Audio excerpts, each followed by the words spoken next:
Club. It's me, Jenny, aka ClassyLibrarian, and this week's movie was Confessions of a Dangerous Mind, starring Sam Rockwell and directed by George Clooney. And this is George Clooney's directorial debut, and he does an amazing job because you can see all of his film credentials coming in. There are so many references to themes and motifs from so many different genres of filmmaking, and the shots are genuinely interesting. The way that it's edited with the flashback scenes is really good, whether or not it's the tray turning or finding out about what happened in the desert, or finding out like all of those things work really well. And some of the shots are just incredibly interesting and visually stunning, like the pan out over the pool. I found that really impressive, and just you're not quite sure what's going on. You're like, how did that happen? And it's really, really interesting.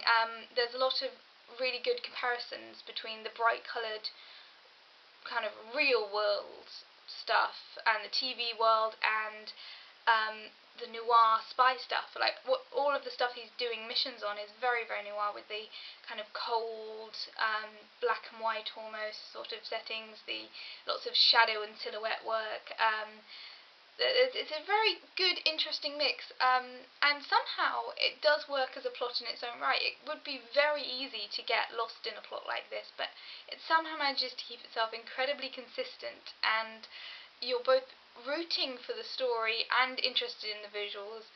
And it's a dark comedy and a thriller combined, so it's a very difficult concept, and it's done really, really well. I think partially that's due to the actors. It's an all A-list cast. Every single face is recognisable. Everyone does an amazing job.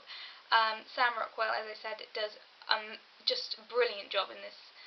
He manages to capture this character and make him understandable, even though he's clearly not entirely sane. And you're rooting for him, but at the same time you're not really sure. And it's just a really interesting thing. And I looked up pictures of what the character he's playing looks like originally, because it's based off Chuck Burris, who's a real-life TV creator, and there's a good visual comparison there. I think Drew Barrymore does an amazing job as this kind of real, interesting character who's feminist, but also, you know, she's kind of real and down to earth with what life is, and she has fun. She's the kind of character that you'd love to meet and hang out with. It's really strange. The first thing that I saw Sam Rockwell in was Charlie's Angels, in which he's teamed up with Drew Barrymore, and I found that kind of odd watching that happen again. George Clooney does a hilarious job. He's just funny, but also completely deadpan. You kind of get an idea for the character. It's pretty good. Julia Roberts is the most brilliant femme fatale. She fits perfectly into this noir world. When she has that scene where she's in kind of the real world, you feel a bit out of place with it. It feels a bit off-put.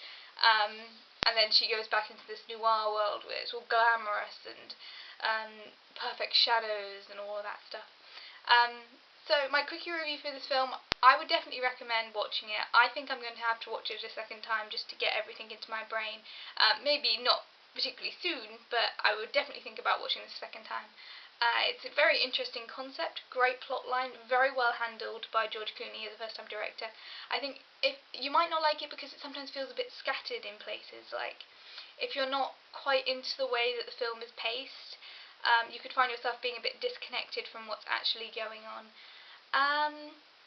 And that's about it, really. I loved the progression of like the sets and the costumes and the hair and the makeup through the time, and I thought that was really interesting.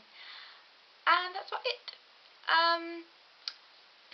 If you have any advice, I've been getting a lot of comments about my microphone not working quite well, or my camera not being the best quality. So if you have any advice, if you are a movie clubber or a vlogger in general who has a better camera, this one was a birthday present, and it's been nearly a year, and it's starting to get a little bit worse for wear.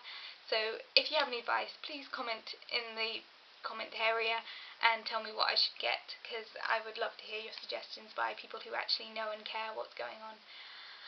And that's it. See you guys next week.